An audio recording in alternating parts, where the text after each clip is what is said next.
Voters in Oktibbeha, Lowndes, and Clay counties headed to the polls today to cast ballots in special elections.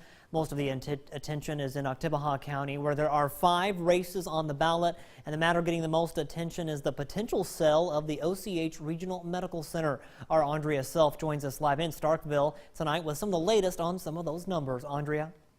Celebration going on here tonight in the Oktibbeha County Courthouse. We've been following all of the races going on today. 2 of those I'll talk with you about. First of all, the House District 38 seat, of course, filling the post by retiring Representative Tyrone Ellis.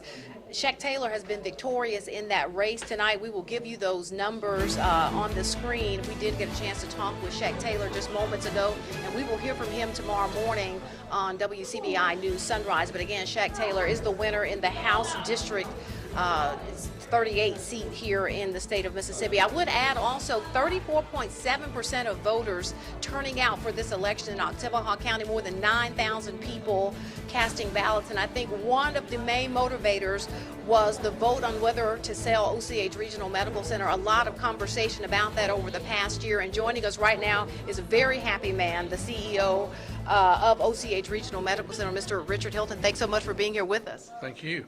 Let's talk a little bit about first your initial reaction. You see the big margin against selling this hospital. What does that say about what the citizens of Oktibbeha County want to say about health care? Well, I think they're sending a message, for what they want to have in this county. Their belief in the hospital and with the trustees and our doctors and our employees. I think they want to see us move forward and be as progressive as we can.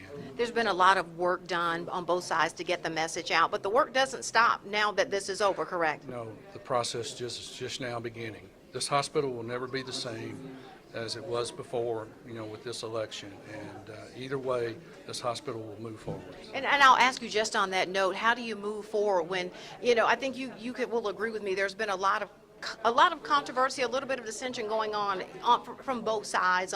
Everybody has some strong feelings. That's true. It's a lot of emotion has been in this election, and the groundwork leading up to it has created a divide within the community, and there's no doubt that we need to move forward on a positive note, and there needs to be a healing that begins with this day and going forward so we can make this hospital the best it can be. You were sitting behind me in the courtroom, and I heard you say we will win with grace and we will lose with grace, and there's no gloating going on, I know, but I know you have a little bit of celebrating you want to do tonight. A lot of hard work from a lot of people involved in this process, from our board of trustees to our doctors to the grassroots efforts. It's been magnificent. The feeling and the support we have within the community, what they wanted to see and what they have driven us to be. There's nothing more than I want this hospital to be successful. Mr. Hilton, we appreciate your time. Thank you so much. All right. We've also been following the circuit clerks race, the chancery clerks race here, and a constable, our Quentin Smith, is joining me now with results there. We're going to some runoffs, aren't we? Yes, Andrea. 2 of these races will have runoffs. That's the circuit clerks race and the chancery clerks race. In the chancery clerks race, we have Marticia Flowers. She'll be in the runoff against Sharon Livingston. Then in the circuit clerks race, Teresa Davis will be in the runoff against Mr. Tony Rook. I do want to point out in the constable race, Shank Phelps did defeat Joe Moore, so we do have a winner in that race. Now, when will those 2 races meet in a runoff? The runoff will be 3 weeks from now to decide the circuit clerk position and the chancery clerk position. All right, so both of them, you've talked to both of the candidates in those races, and they're ready to get back out there and campaign again. I did. They say they're excited that they're going to a runoff, but they know the job isn't complete. So in the runoff in 3 weeks, they're asking for the voters to return to the polls once again. I know specifically I saw the 2 chancery clerk candidates who are now in a runoff. I saw them actually embracing a few moments ago. They were hugging one another. They said even though they're running a race against each other, they're still the best of friends.